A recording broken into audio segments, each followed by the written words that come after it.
This is the Burning Barrel podcast. Welcome if you're first time joining us or a long time listener. We talk about whatever the fuck is going on, basically. There's Pretty no much. real topics or any of that stuff, so we'll just talk a bunch about media, I guess. Like stream of consciousness type of Stream thing. of consciousness type thing, exactly. Right I, on. Hank wrote Yup. down some things in a document we shared together that he's been Okay. doing to keep track. Yup. I don't need to do that because the only thing I've been doing is playing Fallout 4, like Fair a enough. lot.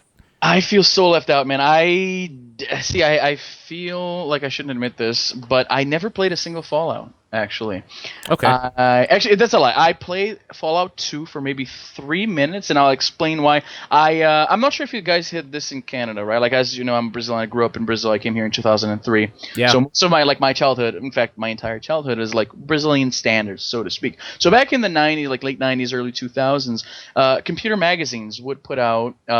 It used to be like they put out a bunch of demos, and then you like buy the magazine, you read the stories, and you play the game demos and stuff. But after some point, they started putting out like full like retail versions of the game, right? So this magazine had like the cover was a story about some video game that I cannot recall, and it made it look like, and this is something that they did a lot. They would put out like this is about circa 2003, right? So they put out a story about like some new brand spanking new game, right? And then Okay. they make it look like the game they're giving out because you've come to expect these magazines to put a game out, right? Mhm. It makes it look like the game they're putting out is whatever like new game just came out and they're like doing a story on it, but then the game that they'd actually give you is some like older game, right? And in this case, it was Fallout 2. Okay. So I bought the magazine thinking I really can't remember what game it was on the cover, right? And it turned out to be Fallout 2, and I installed and I played it for a second. It was like that turn-based kind of RPG type thing, which having ADHD, I never couldn't really fully enjoy these games. Yeah, I could see that for sure. So I'm like, I played it for like 2 minutes. I'm like, what the fuck is this? So I went back to return it. They wouldn't take it, right? So I'm like, okay, I guess. And that was it. That's the extent of my experience with Fallout. And I Okay. missed out. Well, how much do you like post-apocalyptic America? I could not like it more. I actually enjoyed it a lot. Seriously, I really Okay. dig the whole post-apocalyptic. Like I know there's a lot of mythos in the game and stuff. Yeah. So I've been looking forward to get into that. I have little to no experience with the story. I'm not sure if you need to know the previous games to No. get into 4. Okay, No. that's good. I mean, the basic idea is that like there was a big boom of technology back in like the 50s or something like that, and they've been using nuclear energy to like make technological advances. Sure. There's either a war or a meltdown or whatever, depending on what the game wants to throw at the area at a time.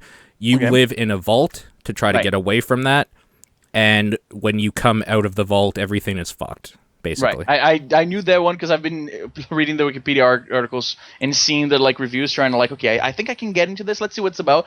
And then I'm like, no, I totally like. I need to play this game. Like, I think I could really get into this. Yeah, for sure. If you didn't like the way that the original Fallout played, like the tactics RPGs sort of thing, you should probably check out what they've done with it because it's a first-person shooter now with RPG elements. For sure. And in this game specifically, in Fallout 4, they kind of reward you like being ADHD and picking up everything you can and trying to do different. There's a lot of stuff to do. Like you can modify your weapons, you can build bases, you can do side quests for like different companies of people and stuff like that. You could do the main quest if you want to do story stuff. Like there's a lot of shit to do. You can even just wander the wasteland for a few hours, like killing shit if you want to get more stuff. Like there's a bunch of stuff you can do. But I really, really like it. What would you play it on if you were to pick it up? Like on console, on PC? Probably console. Like when I was a kid, I was more of a PC gamer, and now I don't really know a whole lot about. Like, I probably need to upgrade my computer, get a new, a video card, and I don't really want to fuck with it because I'm not very lucky with these things. This computer would be just as likely to explode if I try to put something in as it would be do anything else. Okay. Legit, like the people in the chat here, I see that my guys, somebody said Izzy has more experience with Fallout than me. That's saying something. He must have seen the cover of the game once. Master of Rule, I guess. But yeah, no, I probably don't like. I like the simplicity of console gaming, although like it's not as simple today. Like you turn it on, and then you have to read like the terms of service, and then you have to like install an update, and then like 2 days later you come back, and then you have to install the game, and then download an update for the game. So not as simple as like blowing on the cartridge. Like at the most, that's what you had to do, right? You blew in the cartridge, and now it works. Yeah. Well, But it's still more simple than PC for me, anyway. Sure. Yeah, sure. No, I understand that. I see Oliver Schultz is saying I played Fallout 3 for only 3 hours. That's definitely not for me. Fallout 4 is the exact same. If you didn't get anything out of 3 or New Vegas or anything, there's not enough new here to make you come back, honestly. You really have to be in the mood for a kind of mediocre at best first-person shooter that takes place in like a pretty great environment. Okay. Like you have to want to go across derelict ruins of like a technologically advanced 1950s like wasteland, essentially. It's so niche, but it works if you actually want to do that sort of thing. Even when you want to do that sort of thing, like I'm starting to get sick of it now because I've been playing it so much. I kind of just want to play a different game now. The shooting in it's still not very good. I really did don't. It just come out? You're already sick of it? Yeah, I've been playing it every night though. Oh shit. The shooting is still not very good. Like, I don't like how that's handled very much at all. It's better than it ever was. That's still not saying much. It's still a Bethesda game, so it's buggy as hell a lot of the time. It does some good stuff in it, though. Like, I don't know. You have to really like that environment to get into it, I think. But, it sounds like you would get into it, because you want that environment. And this game gives you enough of that. Like, it's pretty great. For sure. No, I think, like, for everything I've ever read about Fallout, and I saw, like, the little videos they put out, the trailers, reviews, read the Wikipedia, you know, to try to get a sense of what the universe is about. And I really dig that, like, the Americana thing, and, like, retrofuturism and post-apocalyptic, like, all of this combined makes something that I think I could really get into. I think I'd probably be able to get past the hurdles of, like, like, I played a lot of tabletop RPGs when I was younger, right? Sure. But the online, like the electronic RPGs, like video game RPGs, I could never quite get into it. Like the classics, I neglected, right? Sure. But I think I could get past all of that just to have that experience, right? Like I think Fallout 4, I have to get it. I'm gonna have to get it. I mean, like, even the stuff that I'm saying is quote-unquote bad or mediocre is still really good. It's just not as good as, like, some of the games have done it this year. Like, this year, I was talking to some people on Twitter about this. This year has been a year of, like, not a whole lot of really good games came out, but all the games that were considered good that came out were really good.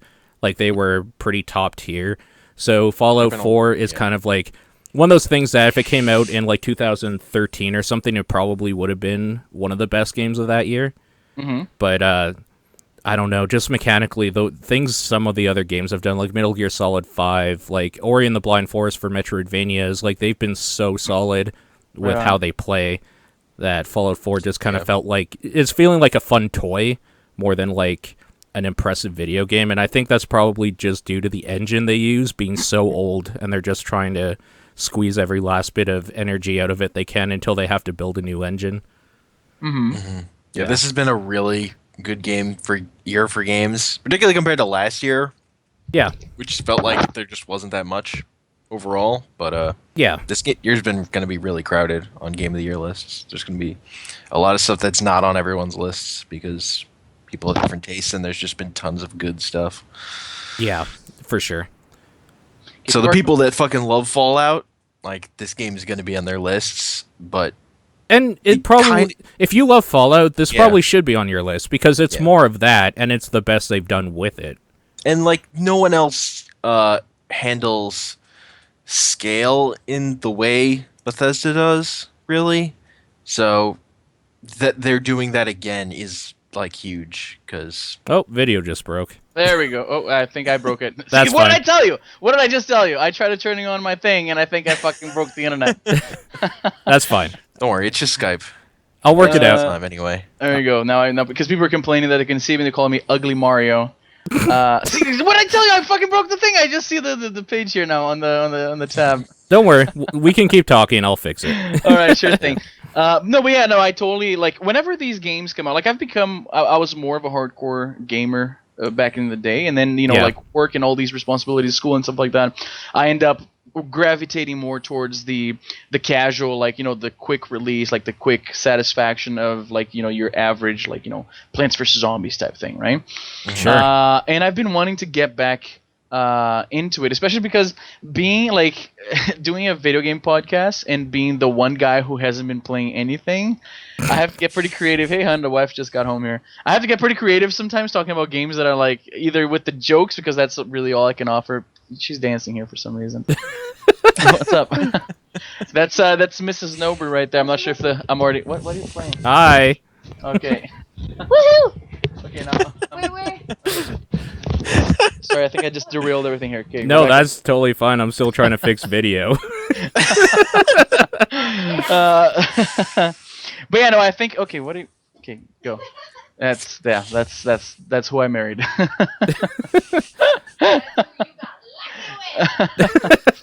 Yeah, you think I'm ADHD, like you don't know this girl. But yeah, man, I'm looking into totally, like, I was speaking with somebody today on Twitter. Tomorrow is Hank, are you from Calgary? I'm not sure. No, I'm from Jersey City, New Jersey. Oh, right on. That's cool.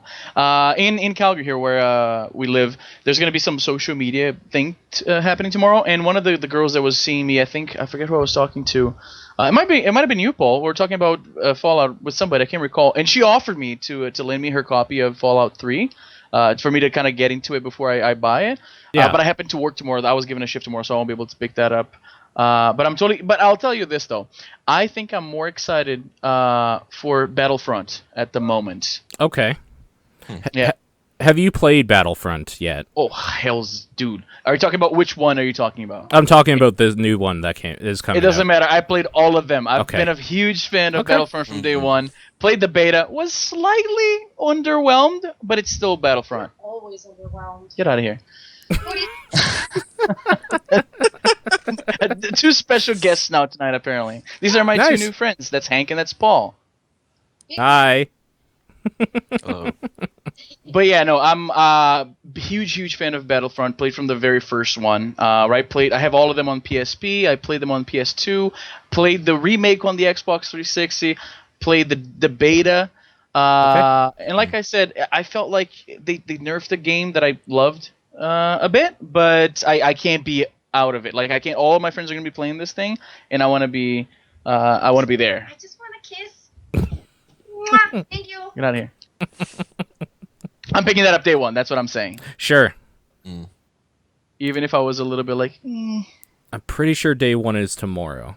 Yes. oh my god, and I happen to work. See, fuck, man. But I work until I was wondering if like you would catch on to that. Yeah, that's right. People have already been playing on EA Access, right, or whatever it's called. Yeah, I think so. Yeah. I mean, the beta was open for it like I think a month and a half ago, 2 months ago. No, it wasn't that long ago. It was I want to say a month at the most. Yeah, it wasn't very long ago for sure. Yeah, and it was only like 3 days. Yeah. Yeah, it was a weekend. How much do you like how Battlefield games play? Like Battlefield 4 or 3 or any of those?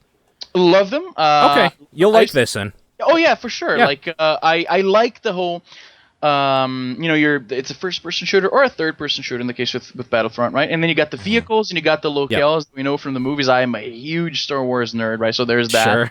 That's going to help you a lot, for sure. Yeah. See, I'm not huge into Star Wars. I don't hate them. I'm just not huge into them. Right behind you. No, I know. I like some things about it. Like, I'm just not huge into them.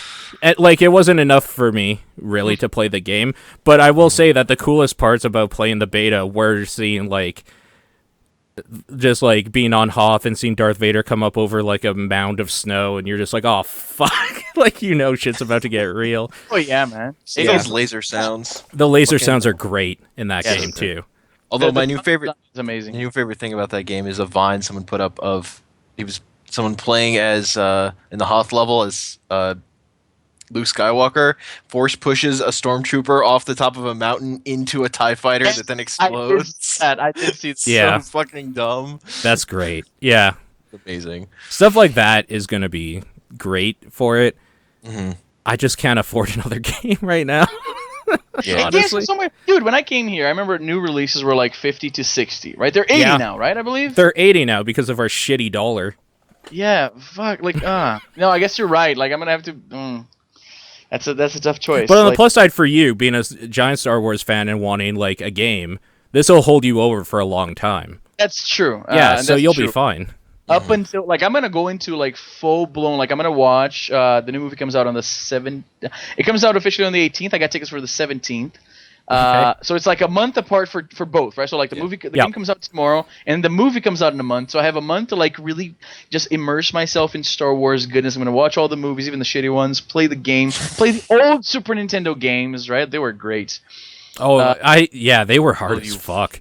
They were. I was playing. Yeah. Dude, I had Super Star Wars Return of the Jedi for the Super Nintendo. Was my favorite Star Wars game of all time, maybe second only to the Battlefronts, right? I'm a big fan of both.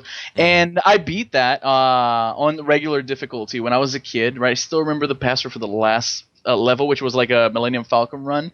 And I was playing it again on my PSP, and I was like, this game just got harder. Like somehow the ROM made itself harder. You just got worse at video games, because I've done that. Like, I remember when I started streaming, I was just like, I'm going to stream some Mega Man X, because I was the fucking bomb at that game. I started up, I'm just like, oh, this is terrible. I'm so bad. I can't play it worth a shit. I don't think it's that the old games got harder. It's that we got worse as we grew up. We just, like, lost our touch. Or, like, you're just not willing to put in, like, the amount of time it takes to get good at those games. Maybe.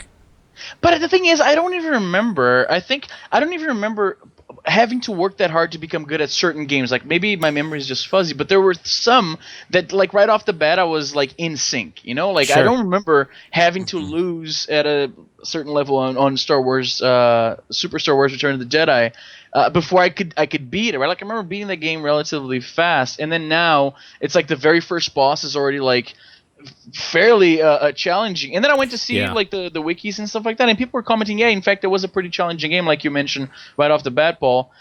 Maybe I just got shittier at video games. Could be it. Pretty good theory there.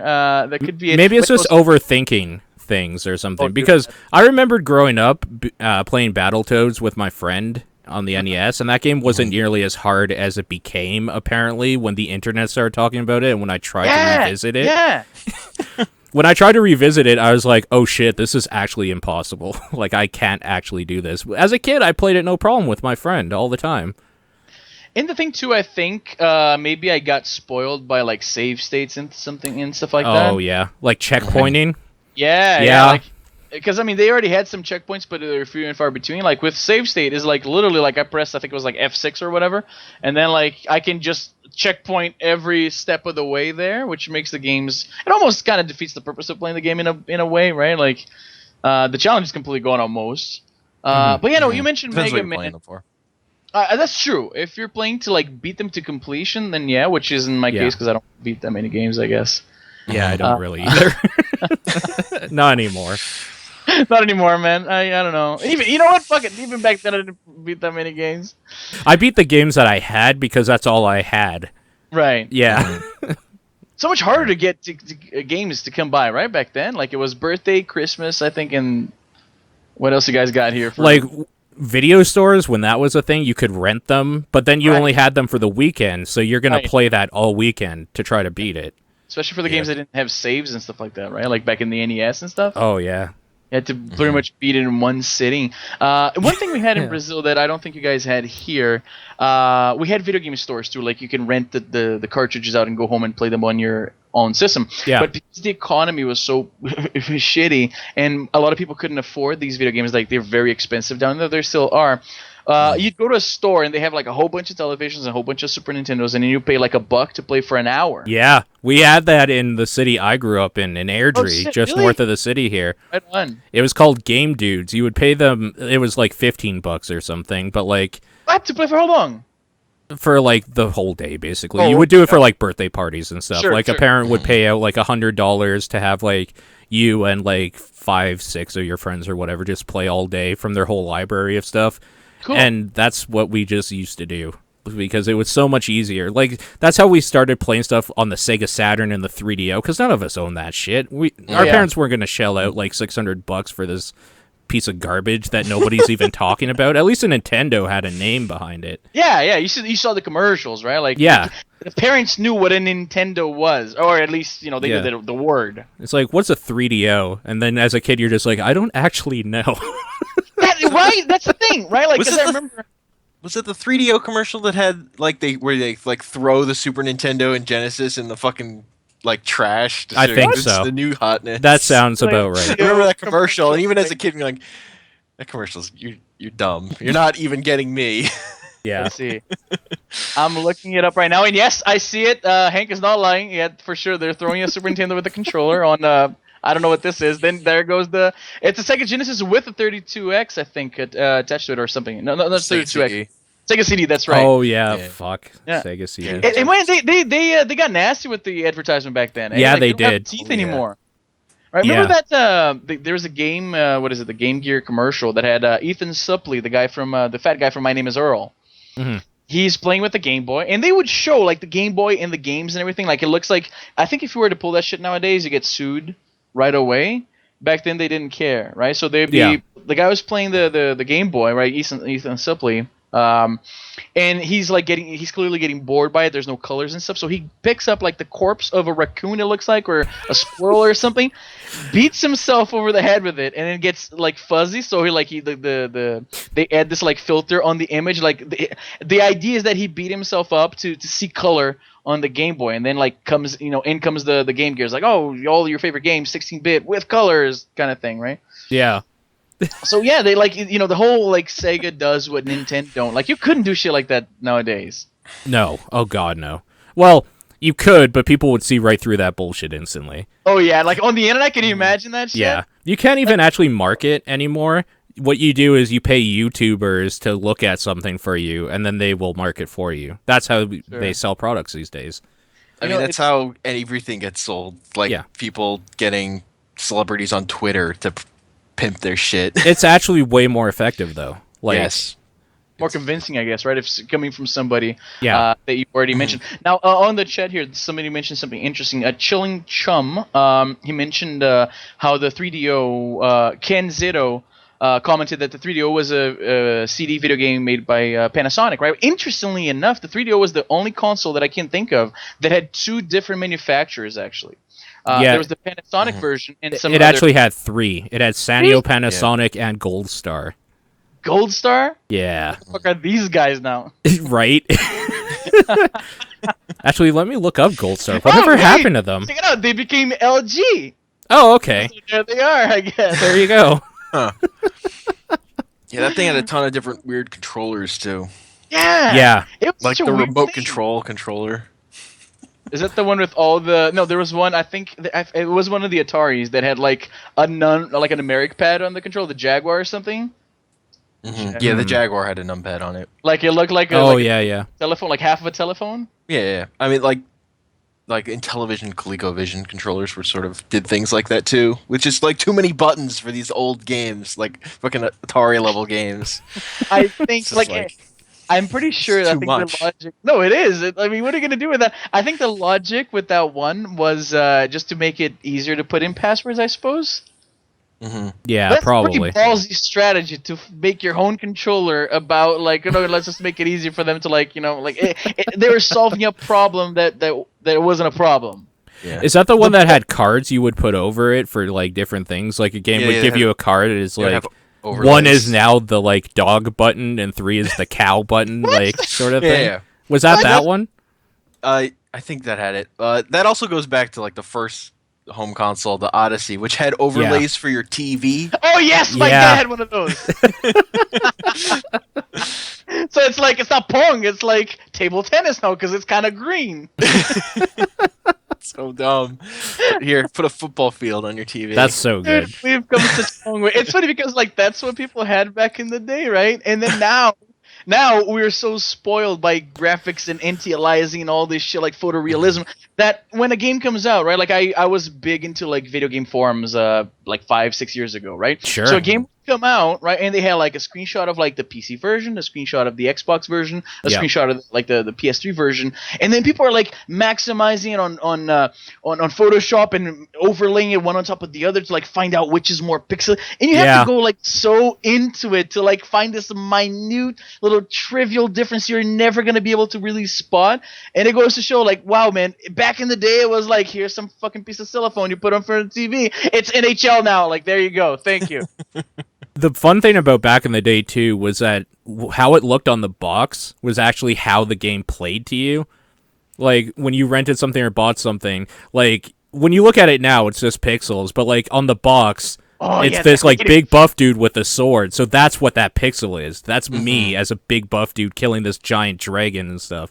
Like, the art for the books and stuff like that came with the games was actually what made the graphics in your mind with the imagination. Creativity. I sent you a link here. You guys obviously know this. I'm going to post it on the chat room here on Twitch. I guess I can't because there's a link. Anyway, it's the infamous... I can allow you to do that. Sure. The infamous Mega Man box art. It's so good. Yes, it's amazing. Look at this thing, guys. Seriously. So Mega Man here looks to have some problem with his legs, right? And arms and face. He has a lot of problems, yeah. There's a lot going on here. And then he's holding his arm. Like, obviously he's a lefty, which I didn't know. And it's a gun. It's not like a cannon on his arm. It is like a 9mm pistol. Yeah. Yeah. And they did it again for Mega Man 2. Give him a gun again. Yeah. Although the best, like, they made the like Tiger electronic handheld things. Oh, dude! Mega Man actually used a gun in that. Yep. Okay. For Mega Man 2, the Tiger game. Tiger handheld. I don't know what the rap they had here, but back in Brazil, those were the shit, son. Because we had a bunch of like little like, okay, so the Tiger handheld was already like a Game Gear / Game Boy wannabe, right? Oh yeah, for sure. Crappy screen, right? But here's the thing: back in Brazil, like emerging markets and people don't have as much money, we had a lot of like Chinese like think of the Tiger handheld. Now imagine it was made with like $50 less in like materials and don't have any property, so it's just like, you know, with the Tiger handheld, you had like Mortal Kombat, Street Fighter, Sonic, with these little games that you bought like in the street, like the street sellers. It was like the ball game or like the rocket game, right? And they were like pretty cheap and affordable. A lot of people had them. They worked with like little watch batteries and stuff. So the Tiger handheld actually seemed like a crazy, like, oh, this is like what the rich kids play with, you know? Sure. And it was awesome. I remember I had a buddy in like grade 7 that had the Sonic one, and I remember thinking like, man, this is fucking amazing. And it was like basically like like a couple of like elements more. It was like an alarm clock, basically. Yeah, it was like a watch. Yep. Yep. It was so silly, but I thought it was the shit, man. It was so good.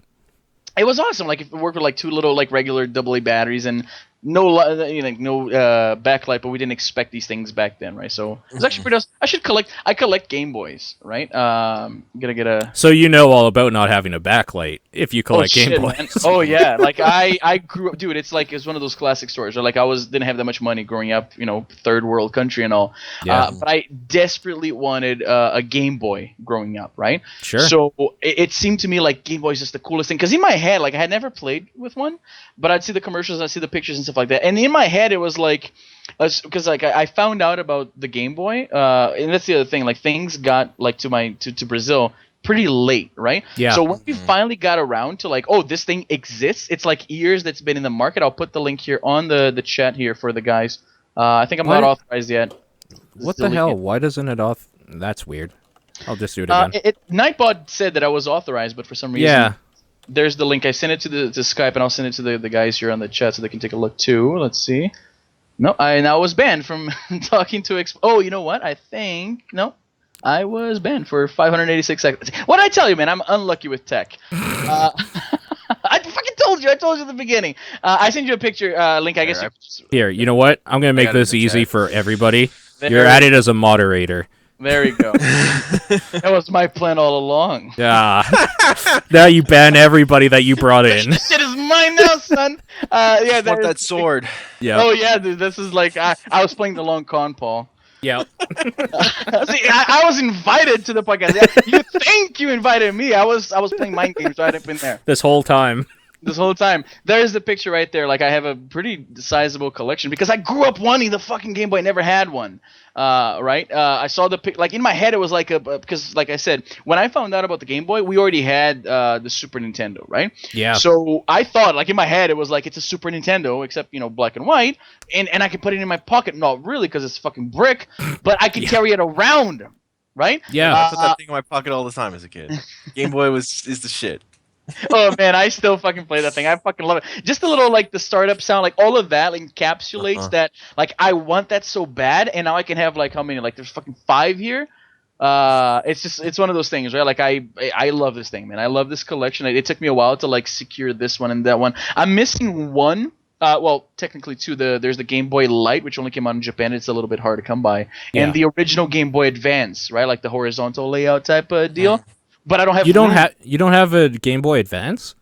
Not the original. I have the SP. In fact, I have 2 SPs. I have this picture is actually old because I have now that SP that you see there, the clamshell one. That's to this day one of my favorite designs on a console. I'm a big as you can see portable gaming guy. Oh, it's awesome, right?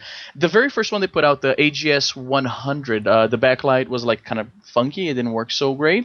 They put out a lighter and brighter version. It was titled the model number was AGS 101. That's pretty difficult to find because people have clued, and like they discontinued the SP shortly after putting that one out. Sure. So I finally bought one for some dude here in Calgary on Kijiji, like $40 or whatever. And yeah, no, it's awesome. Like the SP is a big favorite of mine. Because I think the SP, I spoke about this on a podcast once. The SP combined like everything that was awesome about the GBA, which is basically a portable Super Nintendo, right? But now with a built-in battery that you can just recharge, right? You're not spinning batteries anymore. Yep. Right? Awesome backlight. It like the clamshell thing is just elegant. Like you close it up and you throw it in your pocket in your backpack. It's still one of my favorite Game Boy things they've ever done. I loved it so much. And it was like that was the first. I think it was the first console I had since the Super Nintendo, which I guess you now shouldn't come as a surprise. I actually destroyed my Super Nintendo when I was a kid. And the guys in the chat already know the story. I actually the GBA SP that I'm telling you about that I got from my like ex back in Brazil. I actually destroyed that one too. Oh, okay. Because I'm an idiot like that. The Super Nintendo, I was playing Donkey Kong 2 with my brother, and like with Donkey Kong, like you lose, like you die, and then your partner takes over, and he's playing with like Diddy or whatever. Yeah. I lost, and my brother takes over. I stepped in front of like between him and the TV to kind of like goof around and have him not see the screen and die, and so I can pick up the controller again. Mm-hmm. While I was doing that, I stepped on the wire for the controller, and the whole system like crashed down. I've done that before. Did yours break too? No, it didn't break because we had carpet like just everywhere, so it just landed on that. But I think I actually stripped the wire. Really? Yeah, from the back. Doing that? Yeah, like it pulled it really hard. There's no justice in this world, you see? Yeah. Back then it's too hot for carpets where I'm from, right? So it was just like hardwood and shit. Sure. It popped down, right? Like the cartridge like went flying, and I was so scared to tell my parents because like we're trying to turn it back on, like hoping against hope that it still worked. It didn't, right? And here's the hilarious thing, right? Like we hid it from our parents. Right, and my parents didn't care that much like about what the fuck we're doing, so they never saw us playing video games anymore. I guess as far as they're concerned, that's good. My dad actually works with electronics. That's what he does. He works with. I don't even know what the name is here. It's kind of like an electrical engineer type thing, but okay. Geared towards like hospital and like equipment, like CAT scans and things like that. Oh wow, okay. So yeah, that's why we're here. And he actually he could have fixed that thing, but I was so scared of admitting that I broke it. I never actually asked him to fix it, so that just disappeared. And then the Game Boy is even stupider. I was in Toronto. This is when I first came to Canada, right?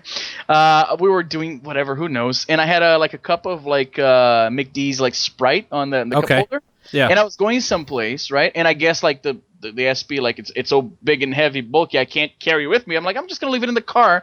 And somehow the cup leaked, and then when I come back, like the cup holder, like the GBA, the SP is like a little island in the middle of Sprite, like just kind of like halfway out, halfway in, like a little iceberg, like a Nintendo iceberg inside the Sprite. Oh, obviously fuck. Yeah, and then I didn't have a console till like I bought a PS2 like years later. So I've destroyed a lot of consoles in my day. A PSP, I managed to destroy a PSP too. How? Okay, so this is even okay. Back in the day, right? Like my English wasn't so good, and I didn't like have an education or anything. So I worked as a dishwasher, right? My buddy Curtis had a PSP. This is like 2005. It was brand spanking new. Well, his wasn't. His was secondhand, but still, first time I'm actually picking that up, and it was so shiny and nice. Like the PSP when it came out in 2005. Now it's like old news, but at the time it was like a really fancy, like a really nice device, right? Like. And I'm like, oh man, this is amazing. He's like, I don't play many games with it, and I already knew from like following the forums and stuff like that you could hack it to play emulators, right? Yeah. And I'm like, well, if you don't want it, like you can actually like do this thing and this thing, and then you can play like all these old video games if you want to go through the trouble. And and he's like, oh no, that's too much. Fuck it, I'm not gonna do that. And like months later, he's like, hey, you're talking to me about that, the PSP stuff that you can do, and I thought that he wanted me to like teach him how to do it. And he's like, hey, you know what? I'm actually partying with it. So if you want, I'll sell it to you, right? Like I'm like, okay, $150. I still remember, right? Which was a lot of dishes I had to wash to come up with that money. So and he was so gracious, he allowed me to do like a payment plan. Like I'll give you $50 now, and then like $50 like a week from now, another $50 like 2 weeks from now. Right, whatever. Bought the PSP. Actually managed to mod it. Right. It was great. Like I bought all my I got all my my Super Nintendo ROMs and Sega Genesis and all that shit. Like there was great. And then because it was third hand at this point, there was some dust underneath the screen, right? Because you had like the LCD and the plastic thing that goes on top, like the the shell, right? And there was some like fluff between the shell and the actual LCD. Okay. So I'm like, man, that's that's bugging me. So I'm just gonna look up some tutorials on how to fix it. So I found a few, and I have it like open on like I had an iPod Touch at the time, so I had it open on an iPod Touch on a desk, right? So I'm like unscrewing the things and taking it out and following everything, and wiping it with like this microfiber whatever fucking future cloth. Yeah. Doing everything just right. And then I'm like, hey, it's perfect. There's no fluff. There's nothing anymore. No fuzz. I'm just gonna close it back very carefully. And as I'm thinking like very carefully, I hear like a crack. Like I closed it a little too hard. Like as I'm putting the shell back. Yeah. So I'm like, oh, I guess I must have like bent something. Like that sounded a little weird. I turn it on and there's like a big like black spot like in the corner of the thing, and I'm like, oh, fucking great. What did I tell? Do you see now why I don't want to put a video card in this thing? Do you see now? That's smart. You should probably never touch your computer. Exactly. Dude, I still have my Windows 8, right? Like every time I boot this fucking thing up, it says like, oh, do you want to upgrade to Windows 8.1? I'm like, no. This thing is gonna fucking. My monitors are gonna stop working, and like I know it will. No. Oh man. That's where I cannot touch it, man. Some bad luck. Holy shit. Yeah, I've destroyed a lot of shit. Maybe that's why I keep my Game Boys packed away here. But what do you guys? Do you guys collect anything like gaming related? No, not really. I'm trying to think of what I collect just in general. I was gonna say amiibos, but not really, because I don't go out looking for them. I just buy them if they're around. So I have a comic book collection. And I just sure. Magic cards. Right on. Magic! Oh shit, son. Wait a second. You talking about this? Yeah. Yeah. I got a bunch of this shit, man. This is my like junk pile. So you started getting back into Magic then, huh? Oh yeah, I'm trying. Like it's so hard to find the time, right? But I'm sorting through like, cause I went through the phase where you buy like the booster boxes and stuff like that to like try to put together a decent deck and stuff. And I quickly found out that unless you have the time to go out to do the trades and stuff, it's not worthwhile. It's better to just like buy a deck that you enjoy and play with that, right? Yeah. Definitely want to get back into it. It's just like I said, like my friends who play Magic, like all weird schedules and they all live far away. Some of them don't drive, makes it a little bit difficult. I definitely want to get back to playing that, yeah, for sure. And I do collect comic books here too. They're just harder to get because they're on the other side of the office, and there are a few here. I spent a lot of money with. I became the adult I thought I was when I was a kid, when I was 12. Like I bought a lot of fucking Magic, a lot of fucking comic books, action figures. Okay, check this shit out. Look at this. This is my office right here. See? Yep. See, there's some comic books underneath there. There's the PSP little shelf there. There's some Transformer over there. Are those the glass cases you get from IKEA? Man, Detolf, $89. Yeah, okay. That's what everybody has. They actually look way better than like they do in the store. Like I think so too. With stuff I give a shit about, I guess. Right? I mean, instead of like some boring China or whatever. Yeah. She looks cool when you have like RoboCop and fucking Punisher. Looks a little bit cool. Dusty as fuck though. I gotta clean that. It's like as you can Dust, like man. shit. The I can worst. wait a sec. I can probably like draw dicks on this. It's pretty. Oh man, I'm telling you, like Yep, there it is. it's.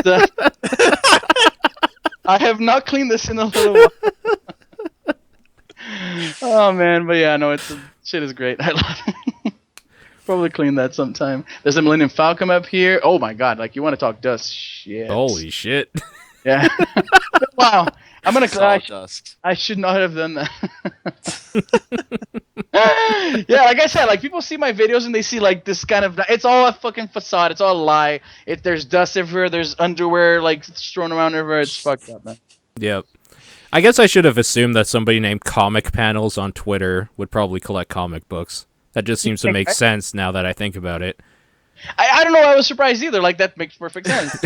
I'm actually surprised you managed to snag Comic Panels on Twitter, not like Comic Panels like 273 or some shit like that. I actually thought you were like when you told me your screen name, I thought either you're joking or you didn't finish saying what it was. Like Comic Panels, that's pretty cool. Apparently that's why he won't change it either. Yeah. Which makes sense, because like if you have it, don't get rid of it. Yeah, no. Yeah. Yep. I'm just going to start calling you Comic Panels from now on. To add on top of every other name you have. Whatever. I had plans for a comic book blog at some point that never came to fruition. You could still do that.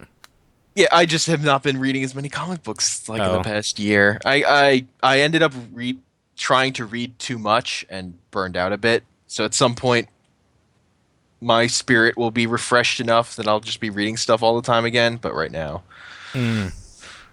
Makes sense. I'm curious here. Now, I see there's a bunch of people talking here. I'm not sure who of these are Brazilians and who are these are like guys that you actually know. I'm thinking a good chunk of these, like Chilling Chum. I have a feeling this guy's Canadian or American or something. Yeah, he's actually from Edmonton. He's a dude I know. Cool. That's Yeah. cool. I had a feeling. There's a bunch of people here. Like I asked my guys, like, hey, come check this out and hang out and stuff like that. But do try to, like have the conversation. Like I don't want to see you guys all talking Portuguese among the show because it's gonna be kind of boring. I want to see you guys like actually interact with us. But then now I don't know who's who. Like I'm like, is this my buddy? Is this their guy? Like I don't know now. They're all mixed together, but I guess that's good. Yeah. Everybody's just having a grand old time. They're talking here about how I never beat any Pokemon. There's that, so it's another. Have you ever played a Pokemon? Fuck yeah, man! Dude. Oh, okay. Come on. Yeah, I have all of them. Also, that's the right one. Red and Charmander. That's the only thing that matters. See, I know you're one of my people because you didn't say Ash or you didn't say Mario, which some people think. Mario. It kind of does look like Mario a little bit, right? Like you got the red, you got the blue, you got the hat, right? Pixelated. You got a mushroom right underneath. It kind of like throws you off. But you said red. I approve that. Charmander was I remember playing Pokemon when that was the new hot thing from Japan and being like called a faggot for it in school. But I like Charmander. He's my bro. Always has been. He's actually just right there. Oh, I see it right there. Yeah, always a fire starter for me, man. Yeah. It's funny because like I played a lot like I said I never had a Game Boy growing up, right? But emulators, I found out about them around like 1997. I think I was in grade 7. It's easy to remember because it was always like grade 2 1992, grade 3 1993. I found out about emulators, right? And I was blown away by it. I was like, I can play fucking Super Nintendo games on my computer for free.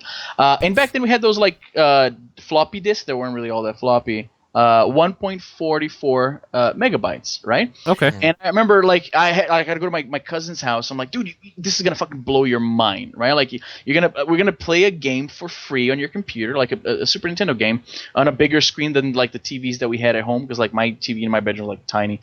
But you couldn't find many ROMs that actually fit in a floppy disk, right? I remember one of them was the Pokemon Red and Blackthorn for the Super Nintendo were the few that like actually managed to fit into one, and that was the game that I passed around a lot. I actually sold floppy disks with ROMs at school. Like I'd find the ones that would fit on the thing. I didn't know about like like compacting files or compressing files or whatever. So I had to find the ones that would fit in one of these discs to like pass around at school. So I was pirating shit at a young age. Yeah. And profiting from it too. Comet said, I think in my school you were made fun of if you didn't like Pokemon. Yeah, I didn't grow up in the greatest place. Yeah. It was one of those schools where it was like, if you admitted you played video games, like you were like the outcast. Oh, for sure, dude. Like I remember, you would avoid, like there would be the one friend that would talk about computers, and like for me it was more computer games because I grew up without consoles for most of my childhood. Yeah. But like you'd go to that guy's like, hey man, did you see that like the new game? Yeah. The new disc, or whatever, right? Like you'd feel like yourself. You could actually talk about that shit. One or two people. Yeah. Yeah. Like I went through phases where like either they'd make fun of me or it'd be like talking to the walls because like I knew they wouldn't even have any clue what I was talking about. Yeah. It's almost better than how it is now with those people though, where they're trying to relate to you and you're just like, just stop. You don't know. It's okay that you don't know. Just stop. That reminds me of when Fallout 4 came out. There's this lady, like some model or whatever, they hired to go to like the red carpet premiere of Fallout 4? Why? Sure. And then they're like the host, like he wasn't like grilling her, but he was like trying to like get her to talk about it and whatever. And she's like, "Oh yeah, no, Fallout 4 for sure. Those video games, it's great." And she's like, he's like, "Okay, so what's your favorite?" He's like, "Oh no, I never played it. I just the premiere and like people are wearing amazing dresses." And I'm like, "What the fuck happened?" I always find it weird when they get the like models and stuff to do the booth babe stuff for video games when they never like. I don't know. Like they get like Jessica Negri and stuff now, like girls that actually have played a video game at least, right? Sure, yeah. Yeah, which is the way you probably should go, so that those weird situations don't happen. Because it is pretty cringy. The video game industry had too much money at the time, so they're just looking for different ways to blow it. Yeah, kind of. That's true.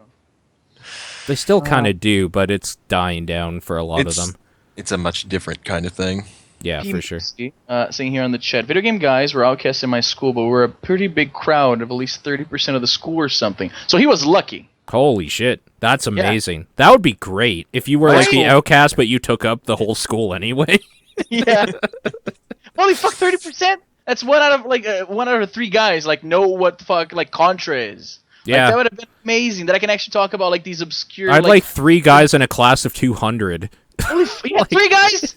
Like 3, like 2. I had 1. Yeah, okay, that's worse. I mean, it just is statistically worse. It is much worse. The guy is like great friend. He's still one of my best friends ever. Actually came from Brazil to my wedding here in Canada. Like that goes to show like how much we bonded over the fact that I can talk to him about like Command and Conquer, like one of my favorite real-time strategy games of all time, right? Yeah. And he actually knew, like if I talk about like the mammoth tank and the gunner and the grenadier or whatever, he actually knew what those things meant. Yeah. Like no wonder, like to this day, like I was it was 1997, so I was 12 or 13 depending on the month, and I'm 31 now, and I still talk to the guy like literally daily, right? Yeah. Goes to show the bonding power, right? Like when you enjoy this thing, especially when you happen to find the one guy that actually does enjoy it too. Yeah. Mm. I kind of do like that it's becoming more of a thing, though, that everybody's doing. Because I don't want anybody to grow up the way I did, like that. Where, like, your hobby is, like, also your scarlet letter that people, like, will outcast you for. That's a shitty way to go, man. It is. Like, as somebody who collected video games, and, I mean, it still does, right? Like, magic, holy shit, the magic cards. You're liable to get a fucking ass whooping at school. Oh, man. Like at the very least, people are scoffing at you. At the very least, right? Like in high school, we had a giant we would push 2 tables together and play Magic in the cafeteria at lunch every day, and had a huge group playing in like one giant game of like a free for all. For sure, it was fucking amazing. That was like my whole high school. I still like my Magic the Gathering crowd, right? Like my buddies back home, like, cause I said, I came to Canada in 2003, right? And those last 3 years, I was really into Magic, and all of those people, even though I'd gone through like stretches of years where we kind of like lost touch, I didn't know what their Facebook was or whatever. I finally got back together like with everybody. Like we have like in Brazil, like there's a instant messaging app that's very popular. It's called WhatsApp. Yeah. Huge here, right? Yeah. And we have a group, like everybody has groups on WhatsApp that they kind of like, it's their like parallel Facebook in a way. Like they treat it like a social media in a way, right? Like a social media network. And everybody, like the people that I played Magic with, we still like talk again daily because we bonded, so strongly over the card game. Sure. Which is funny because some of my best friends that I met in Magic, I met them because they fucking like scammed me horribly out of good cards. I still like super huge friends with the guy. First interaction with them, and them like poker facing me out of like an amazing card I had. At the time, like this is around when Apocalypse was like the set that was current, and I remember I had 2 Prophetic Bolts, which was like considered a pretty decent card at the time, and I traded this guy for like some garbage card that he had on his binder, and he's like totally like just stoic, like, oh, okay, sure, yeah, let's do that, and like the card is worth like 30. Each one of them is like worth like 30 of the common crap that I got from his, or even a common, and that's my first experience with the guy. Like my first interaction with the guy was him ripping me off, and this is one of my closest friends. What the fuck? No, I want to ask something here. Comet SX, he did mention here, my school went through all the fads. So Pogs, yo-yos, Crazy Bones. Crazy Bones, yeah. Crazy Bones is one of those that didn't happen in my school. It did here. They got banned in schools because they promoted gambling. What I mean, plenty of other things got banned because of that, but yeah. Yeah. What is that, Crazy Bones? I never heard of that. They are literally just like about maybe an inch big, like little plastic faces or dudes in different shapes that you would just like set up. They were basically like some weird like version of Jax or whatever from if you were born in the 80s. Yeah, I was gonna say like. Yeah, that's.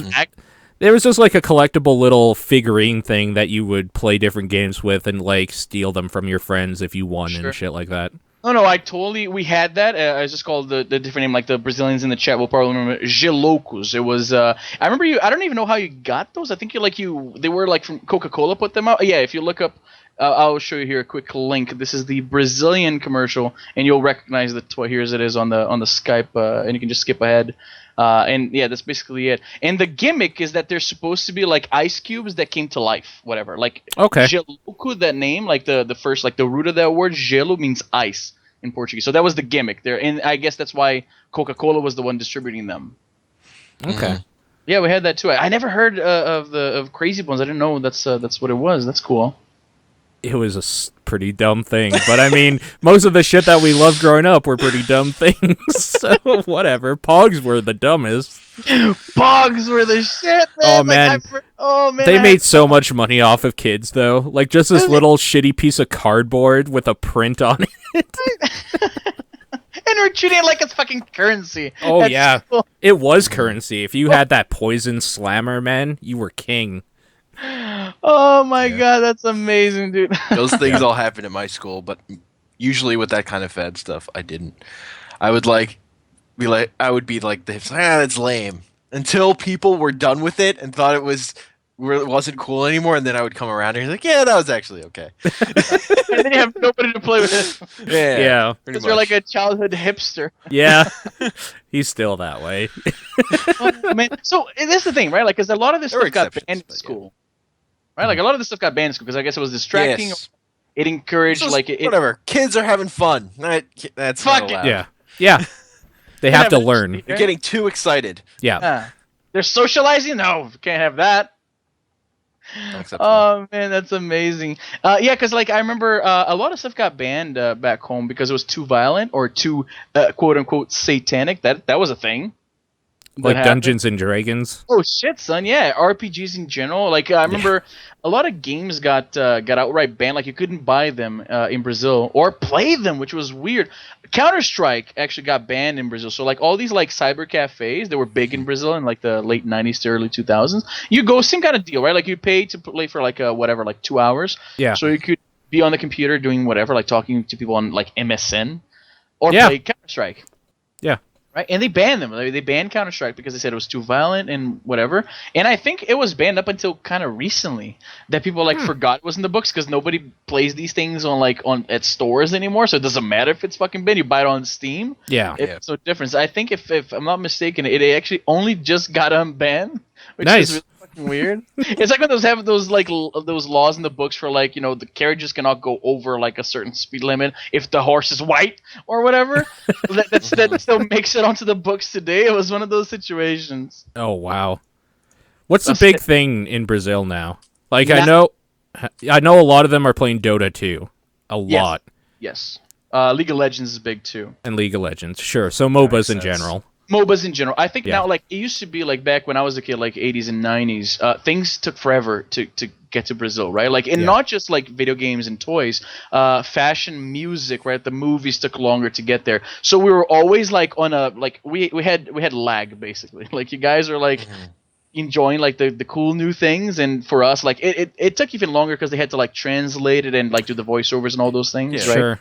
Now with the internet, it's a lot faster, right? So like a game comes out on Steam, I can get it, you can get it, the folks in Brazil can get it too. So now we're pretty much like on par now. Like now whatever becomes big here tends to also be pretty big there. Like the MOBAs, like you said, particularly big, especially with the younger crowd, right? Like Minecraft was very big for a while, but now it's kind of like a young kid thing. That's kind of how Minecraft just went in general, I think, though. It was huge for a long time, and now it's kind of just what the younger kids play, because there's no violence and nothing really there. It's just kind of creating your own world. Like Lego, right? Like a virtual Lego type thing. Exactly. Yeah. Yep. Yeah, I have a like my dad remarried, right? So he has like a 9-year-old, and shit, dude. The only things that this kid cares about in the world is Minecraft and Five Nights at Freddy's. Okay. It's like he's a kid. Got it. He's a kid, a 9-year-old.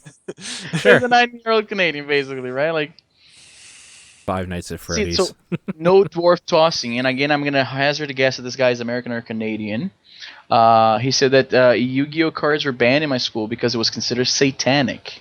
Because you're summoning creatures?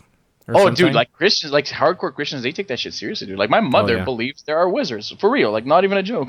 She thinks, seriously, they think like when Harry Potter was big, right? Like they thought, like, this is like, you're right. Actually, I remember that. I went to a Catholic school, so yeah, I remember Harry Potter being a big deal. Yeah, yeah. And it's like, so here's the thing, like one thing that was crazy, so I guess I was wrong, no dwarf tossing is actually Brazilian. One thing that was very big in Brazil in the 80s and 90s that I didn't notice being as big here was Japanese cartoons, right? Like in Japanese live action shows, right? In North America, pretty much it was just Power Rangers, I guess, like for those Tokusatsu, I think is like the actual Japanese name. I know that's the one, right? And if you remember, and you, because you know how to pronounce this, I'm guessing you do remember this. Power Rangers in Japan, they like reused all like the fighting footage, right? Yes. They just recast to like make it cheaper, right? So that's why like the Yellow Ranger was like a woman in the American like version, and then but in the Japanese version was a guy, so like it was like shapeless, you know what I mean? Yeah. But we had a whole bunch of others, right? Like we had something called, that was my personal favorite, and I don't think you guys got it here. Cyber Cops. Do you remember that? Cyber Cops, no. We got VR Troopers, which sounds... Troopers, that was American. Yeah, okay. Superhuman. I'm butchering the name. Superhuman Samurai Cyber Squad. Yeah, that's another one. I got it. Also, Beetleborgs was another one. Oh god, Beetleborgs. What the fuck? Beetleborgs? Yeah.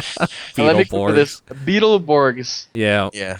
Big bad Beetleborgs, is that it? Yep. Yes. Okay, that's it. Was that? I'm guessing it's American, but it was very Japanese looking. Yeah, it's basically Power Rangers, only they like harness the power of beetles and bugs or something. I can't even remember. It was from it was a comic book.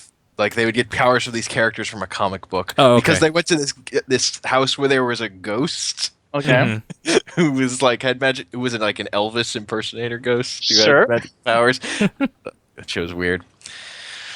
I see the link there to the people in the chat, and I see people saying like, "Oh, Cybercops, Cyberpunk was the shit." There's the link on the chat here. If you click it, it was basically all of these shows are like, imagine if you take Power Rangers and mix it with whatever. Yeah. Right? That's basically the formula. And Cybercops was, what if you took Power Rangers and mixed it with RoboCop, right? So these guys, there's like an elite police like team in Japan that would walk up to like when shit gets real, right? They walk up to like a random like rock or fucking a squirrel, they move it over, and it's actually a pin pad, and they push the buttons, and then like they get like their shit shipped to them wherever they are, like all these like crazy like underground series of tubes, like this briefcase would come out, and they would wear the costumes that you see there, which were actually pretty decent for the 80s. This was from the 80s, I believe.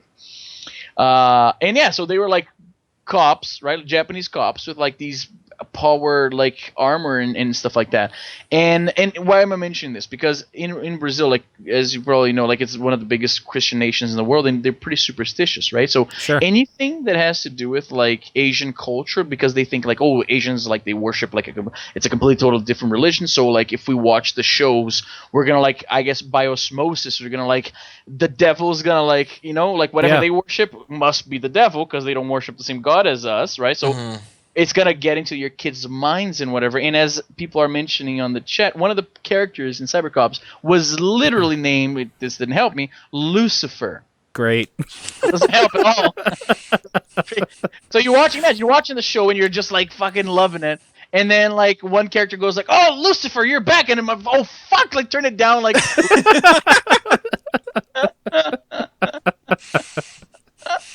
Doesn't help at all, right? Like, somebody mentioned in Dragon Ball Z, there's one character, I think it's Mr. Hercules or whatever.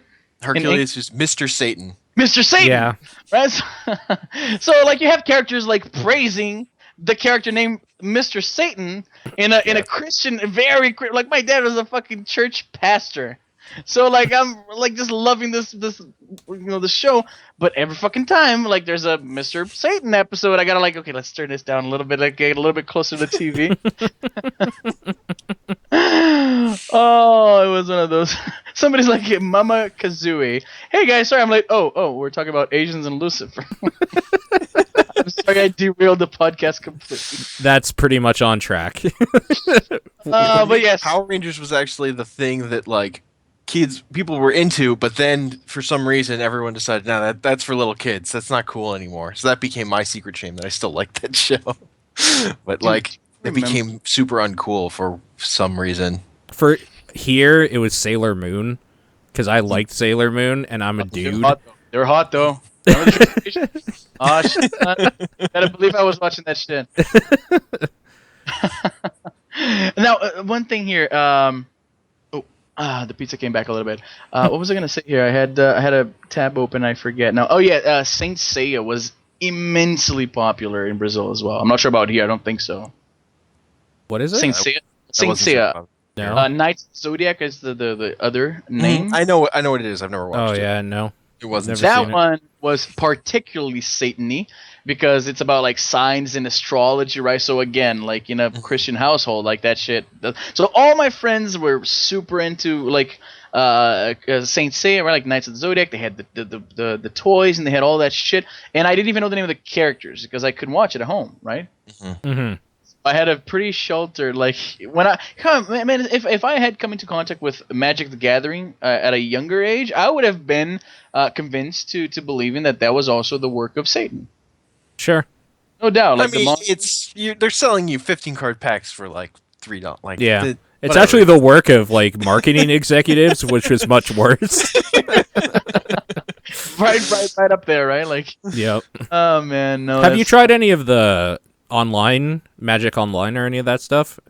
I did. I still have like a good $30 in my Magic Online account that I never used because it was just god awful.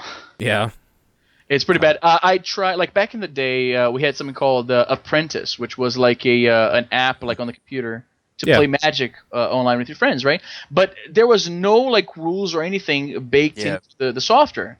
You drag the cards, and then they have a say. Like and then if like your card kills a creature from the opponent, the opponent goes in like manually gets his card and throws it in the graveyard, right?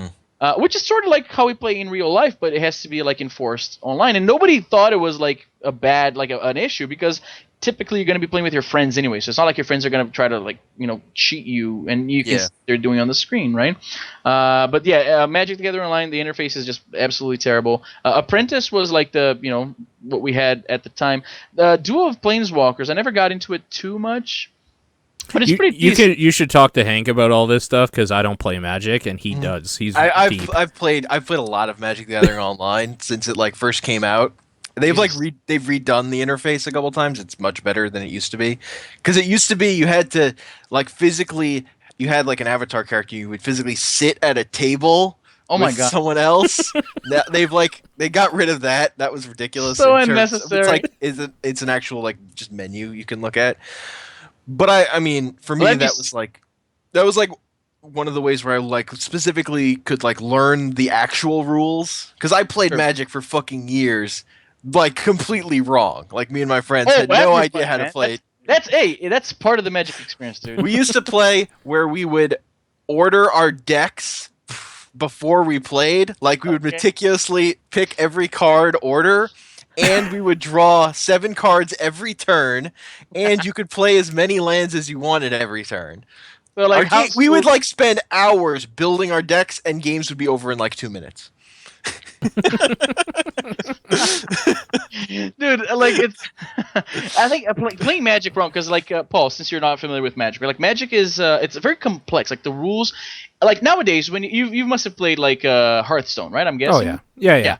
So nowadays, the card games, they're more like, let's make it like simple to learn, right? But it's complex enough that you can take it to the next level if you're into it, right? Sure. But Magic, pretty much from the ground up, allows for too many, like little rules and this and that. It's a fairly difficult game to get somebody into, like much more than like Hearthstone, right? Yeah. So, and not only that, but with every expansion, they add new rules and new mechanics, and it's very easy to, like, if you stop playing Magic for a few months, you're completely lost in the game. Like, that's how much it changes in like a few years. Like a lot of things, like they'll change like rules that were like so baked into like the essence of the game, right? So it's very natural for the novice to like pick up like a the starter pack of Magic or whatever, misread a rule, and just keep playing it wrong for forever. So Hank, I used to think that you had to tap to block.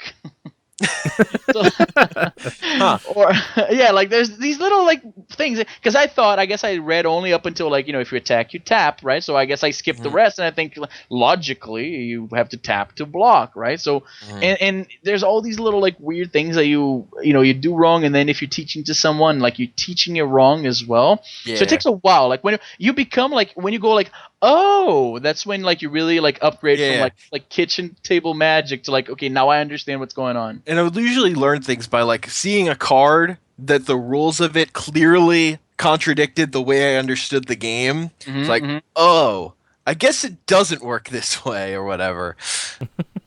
I had a lot of cards like that, like cards that like they have, like, I remember like the tap to like use an ability, like I didn't know when you could do that, like if like, can my opponent like do this, like is this just for me? Like it was very confusing, and it was like if you're just playing with, like in my case with my brother at home, it was just like, fuck it, this is how it is. Oh, not only that, you're gonna love this. Wait a second, I still have the card here. Wait a second.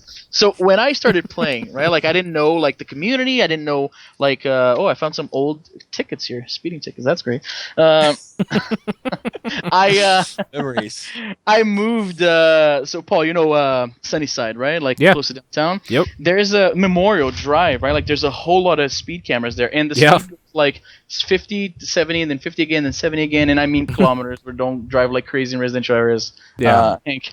And and when I first moved here, it took me a while. It took me 4 speeding tickets to realize, oh shit, I should probably follow the posted speed limit. They do that on purpose to get you. Oh, for sure, dude. Like, not only that, but like here's the picture that they got of my car, and somehow they can read that. It's pitch black. Black.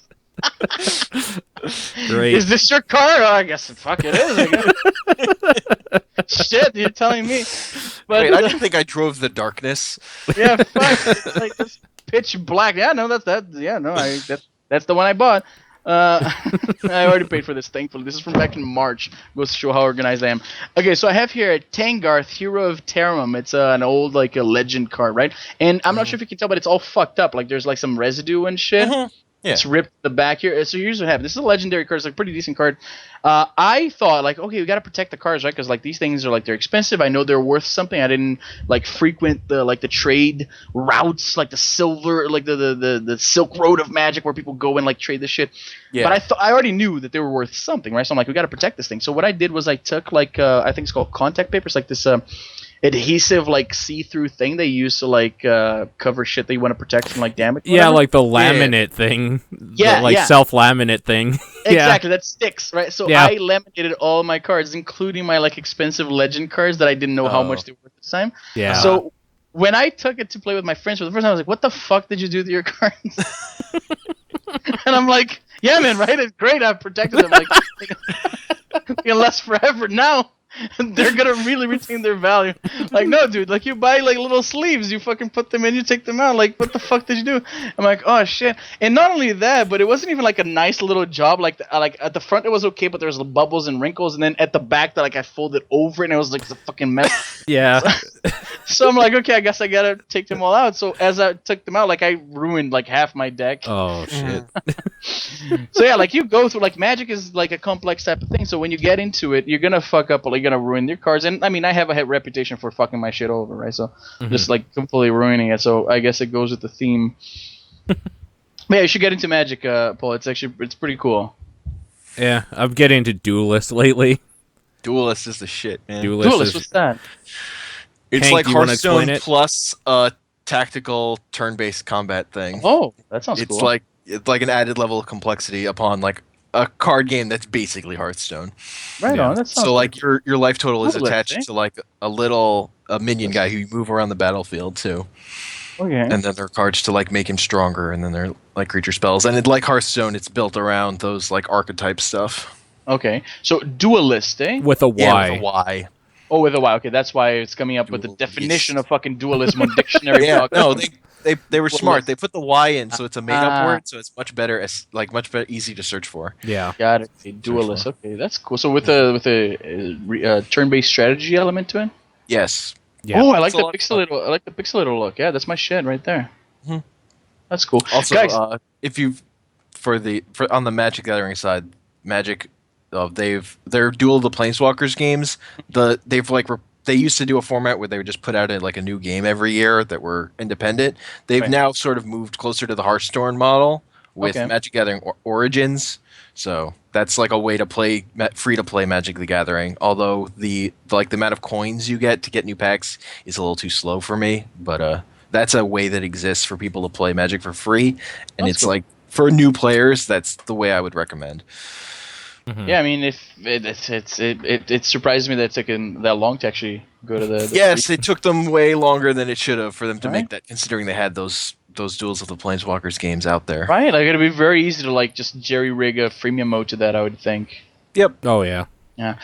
Guys, sorry to interrupt, but it's 10:30. I work at 5:30 tomorrow, so I gotta be Absolutely. taking leave here. Yeah. But thank you so much for having me. This was awesome. Yeah, Yeah, we it's should fun. definitely do it again sometime. Sure, yeah, man. Whenever I'm available, I'd be glad to join you guys. Cool. All right, well, take it easy. Right on, man. it. Say you guys in the chat there. Sorry I couldn't reply and talk to everybody there. I tried. I did my best. All right, guys. You guys have a good one. You too. We'll see you later. See Yep. ya, man. All right. And now I got to fix your video again, but again, breaking everything. God damn it. Just like he just steps away from a table and takes the tablecloth with him. Yeah. All right. So what movie did you go see again? Phoenix. Phoenix, right. Phoenix, I went to see for a second time because I have a friend. My friend who I go to the movies with had not seen it yet, and we were like, we could go watch Goosebumps or Bridge of Spies, which neither of us are really feeling, or I could see Phoenix again, and he hadn't seen Phoenix, and I really liked it, so Okay. that was cool. So it holds up. It's still okay. It's still quite good. Like it's a movie that's good until you get to the last scene, and you're like, fuck. Like the last scene totally makes that movie. Oh, It's okay. all sort I of thought you building were to- meaning like a bad fuck. No. It's the like a it's the best. It's like a perfect ending. Like the way that movie is built up, that's where you need to end that movie. It's done really well. The acting is fucking phenomenal. And just, oh, it's so good. It's such a good ending. Cool. Yeah. It's great to see something that just ends correctly. Because so many things do not quite end right. Boy, tell me about it. I was going to make a bad comment about my personal life. How's Yokai Watch going? It's going okay. I don't know. The thing is, like, I definitely appreciate that game doesn't have random battles. Okay. Like, it's really nice. But whenever I'm going to fight yokai, like, the regular battles are over, like, immediately. Like, my yokai, I use my ultimate attack on one of them that attacks everything, and it's done. There's, like, nothing. But then I get to, like, a boss battle, and it's like, I'm not... The system of using the pin to, like, tell your things where to attack and, like, not controlling everything... I hated that, actually. Once the game becomes more complicated, the fact that I'm not controlling everything, it drives me nuts. Yeah. That's actually a thing with original release of Persona 3. You only control your main character. All the other characters are like controlled by the AI, which I find infuriating. Sure. I think in the I'm pretty sure the version I have of it, which is FES, and I think this is true for the PSP version of Persona 3 too, they changed it to the Persona 4 system, where you can have them set up to be AI, or you can set them to manual and control everyone, which is what I prefer, because if I'm playing a fucking RPG, if shit's gonna go bad, I want it to be my fault. I don't want to be whining at the AI. That's the worst. Yeah, no, I completely agree with you. Yeah. Yeah. So yeah, Yokai Watch, the story is so charming, and there's so many things about it that I'll keep playing it, but I don't love that combat system at all. But it's like the presentation stuff around it and the story is really funny. I'm on a quest to get this old guy who I guess used to be a yokai but decided to turn into a human, and I have to go find his underwear that he left at like sauna. Makes perfect sense. And it's being worn by a giant pig yokai. Yep. Makes perfect sense. Japan. Yup. I like that the kid's response was like, really? You want me to go out at night to get your underwear? That's kind of weird. That's his response to that? Yeah. I mean, he still does it, I'm sure, right? Because it's a video game. He can't go out at night because his parents will yell at him. But he has this yokai that you capture earlier will suck out all the sleep from you and then transforms to look like you and sleeps in your bed for you so you can go out at night. What the fuck, dude? Whatever. Okay. Normal Tuesday in Japan, exactly. I mean, this game is all about being normal Japan. It's about looking for monsters in, like, you go into alleyways and search through the trash, and then, oh, there's a ghost there. I will battle it. That's the kind of stuff that makes me like the game, but playing it, not so much. Like the actual gameplay. The actual gameplay is not so hot. Yeah, I think that's kind of where I'm standing with Undertale in general. Mm-hmm. So I don't really love how that game plays, but it actually reminds me of Undertale in a bunch of ways, although this is much more for kids than Undertale is. Undertale is for internet people. Yeah, that's probably fair to say. Yeah. I mean, okay, besides Fallout 4, I really haven't done anything. So the one game that's new that I started playing is this game Mini Metro. Yeah. Which just came out on Steam, which is like a subway sim management thing that's sort of puzzly. It's very minimalistic. Where it'll start out where there are 3 subway stop nodes, and everything's represented by either a circle. It's all simple shapes. So there's a circle, there will be a triangle or a square. Okay. So, and you to build your subway path, you just draw a line from one stop to another, and it'll put in a line. The subway car is like a rectangle with 6 spots on it. It'll start moving back and forth. You'll see little like the number of people in a station build up in like as a circle or triangle or square, a square, triangle, and I think triangle means like more people, and you have like a counter of how many people, and time is passing to the week. So as time passes, more and more stations will sort of pop up on the map, and you'll have to draw your paths. And you start with like 3 lines, and you'll have like bridges or tunnels for like getting across the water. The maps are modeled off of like actual city maps. So it's like London, Paris, New York, I think are the starting 3. It's just like relaxing, even though like you're just building. Things will get nuts eventually, and everything will fall apart because your lines are taking too many people, or trying to get. You can't. Eventually, you can't service everyone, and if people get too angry at an overcrowded stop, you'll get game over. And as every week, you'll get one new train car that you can put either on a track you've already built, or if you have the access to build a new line, it'll go on a new line. And then you'll get like a choice where you can get like an extra carriage for one of your trains, so it'll be like a two train stuck together, or you can get like another line you can open up, or extra tunnels or bridges.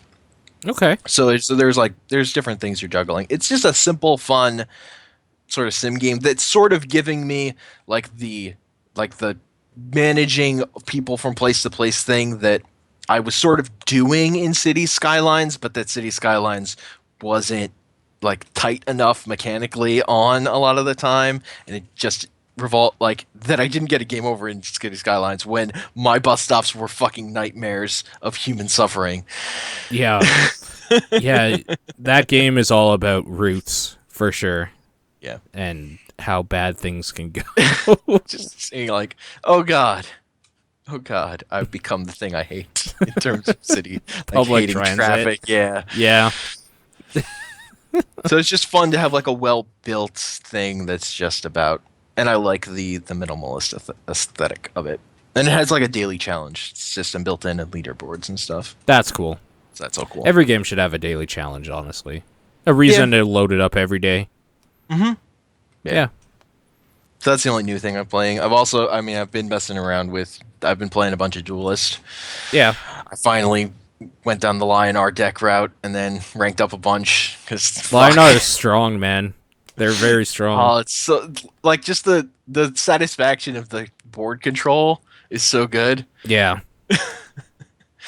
But then I started playing other decks. I've just been completing daily stuff. Okay. So I've been building decks on the other. I've gotten like enough cards now where I'm like, I feel like I'm making some choices when I'm building my decks instead of just plopping down all the cards I have available. Yeah. Basically. How do you like the deck building in that, as somebody who likes that part of Magic obviously the most? Yeah, it does. I mean, it has the same thing as Hearthstone, where because of the pre-built in sort of factions, a lot of your choices are made for you up front. Like, I'm gonna put in a lot of most of the cards from this faction into this deck if I'm building a deck for this faction. Of course. Like, that's made for me.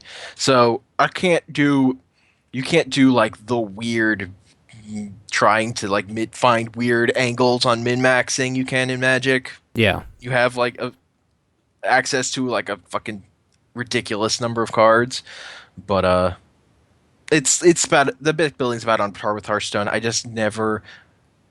But it's really the thing of like, I like the game more, so I'm putting in more time to get access to more cards than I really did in Hearthstone. Right.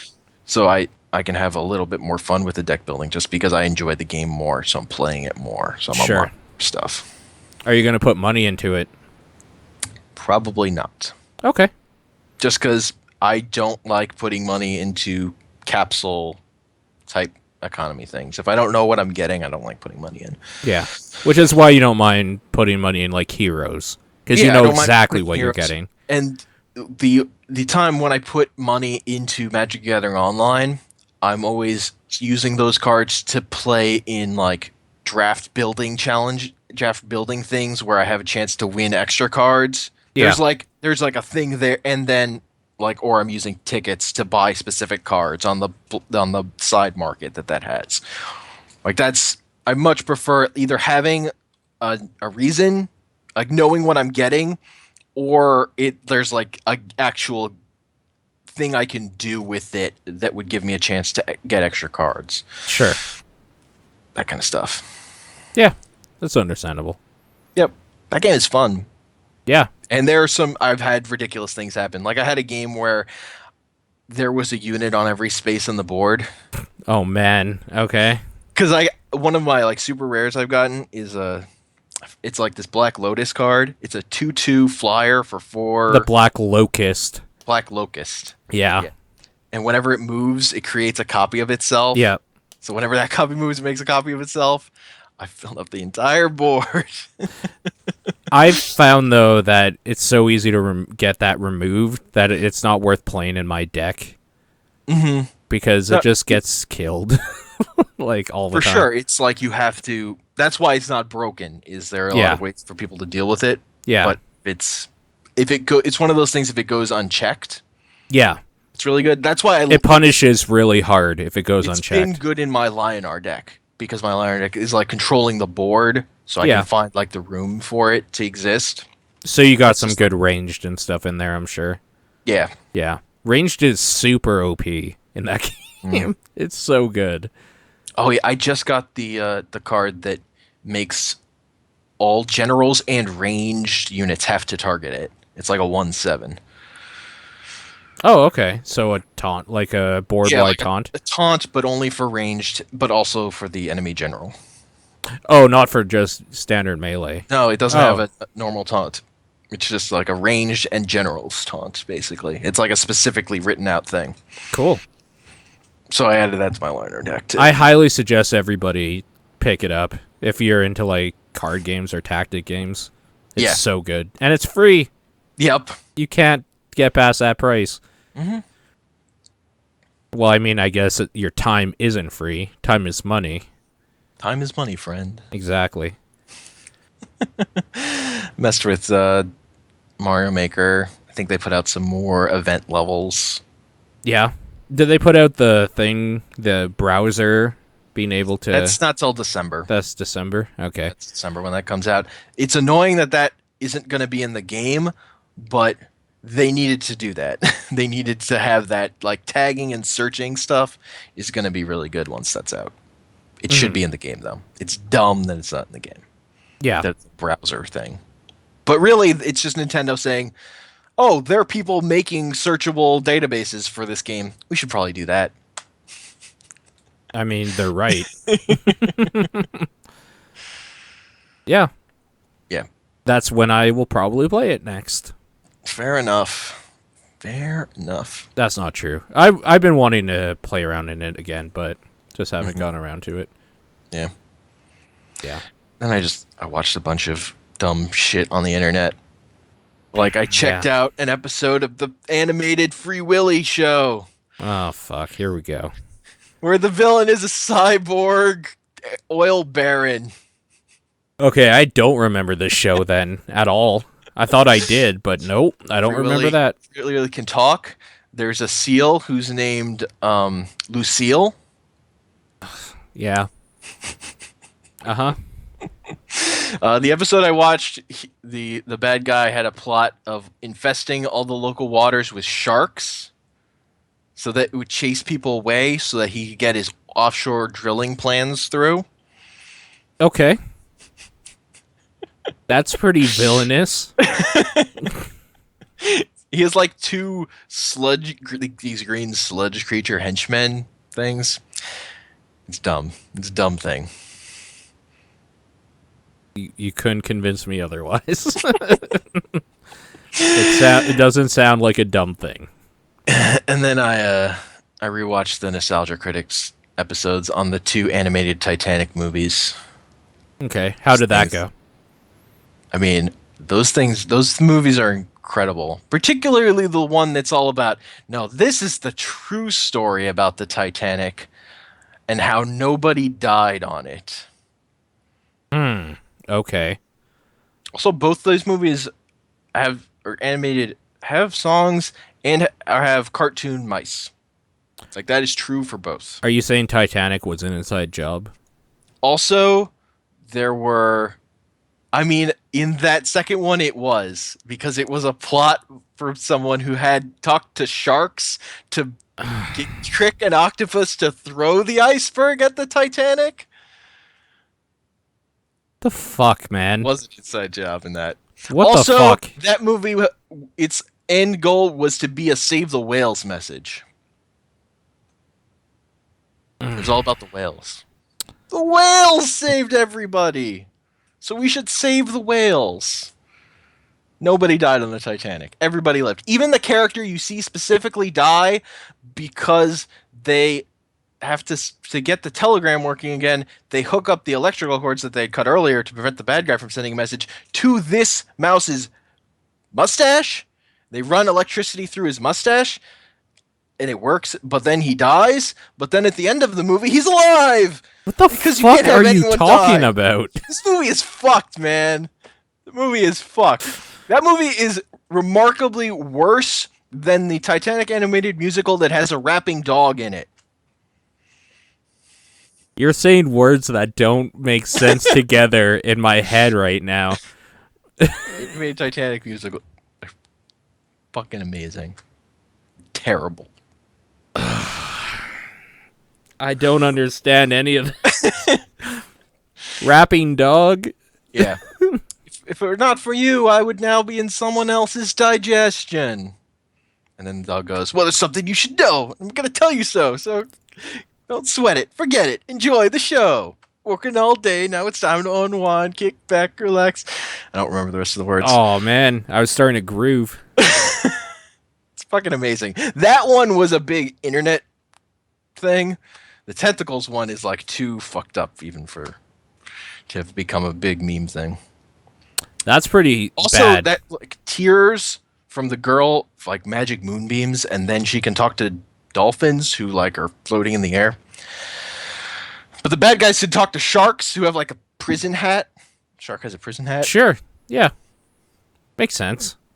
Doesn't make sense. Yeah, it doesn't. does. Also, that's the one part that makes sense. In that animated cartoon, like a lot of it is mice talking about ship protocol. Okay. Like going out, like very specifics of like who needs to be where when. It's like since I haven't seen the full movie, I don't. Nostalgia Critic makes it pretty clear that a lot of the movie is that. Okay. I don't know what to say to any of this. So after I watched that, it's like, yeah, the Free Willy cartoon. This is fine. I guess, you know what? This is acceptable. Yeah. Free Willy cartoon seems like it's the most amazing thing ever now. At least it didn't claim that everyone lived on the Titanic. Yeah. That was all just a misunderstanding. Yeah. That's the moral of the story.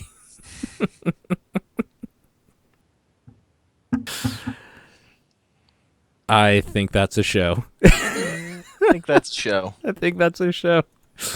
Shout out and thanks to our guest who had to take off early because he works at stupid early in the morning. Mm-hmm. And I'd love to have him back again soon. So yeah, that was fun. Yeah, definitely have to do that again. And thank you to you listening and watching. We'll see you next time. Bye.